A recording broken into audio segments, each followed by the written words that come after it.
Hello guys, so for this video, we will talk about again half-life. So this is an example in chemistry, no? Ang topic is radioactivity. So we have here a sample problem. Radon-222 has a half-life of 3.82 days. How long before only 1/16 or 1/16 of the original sample remains? So ang given po natin is yung half-life, yung ating H, okay? Ano pa? We have 1/16 of the original sample remains. So this is our sample final. Okay? Ang hinahanap natin dito is how long. So meaning, yung time ang hinahanap natin. So using the formula A final or the sample remains is equal to the initial sample times 1/2 raised to time over half-life.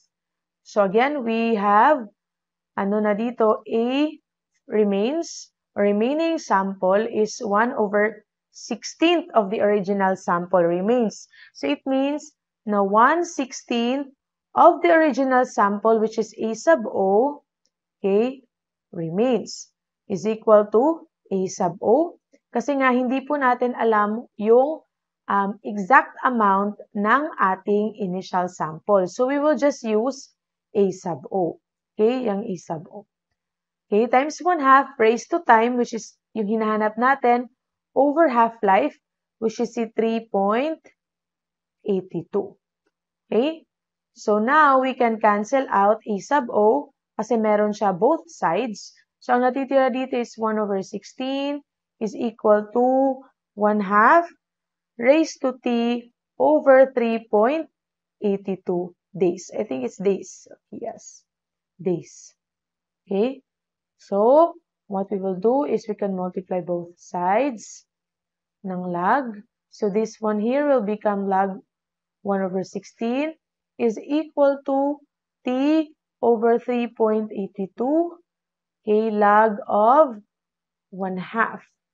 Then we will divide both sides by 1/2. Okay, para ang matira dito is yung t over 3.82 na lang. Okay, so if we will multiply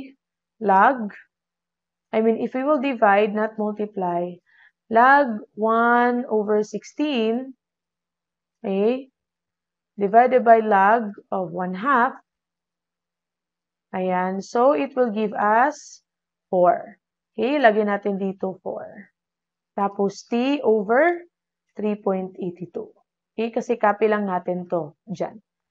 So if we will answer that, cross multiply, so our t is equal to 4 times 3.82.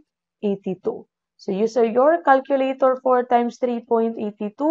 So the answer po is 15.28. Okay? So the answer is 15.28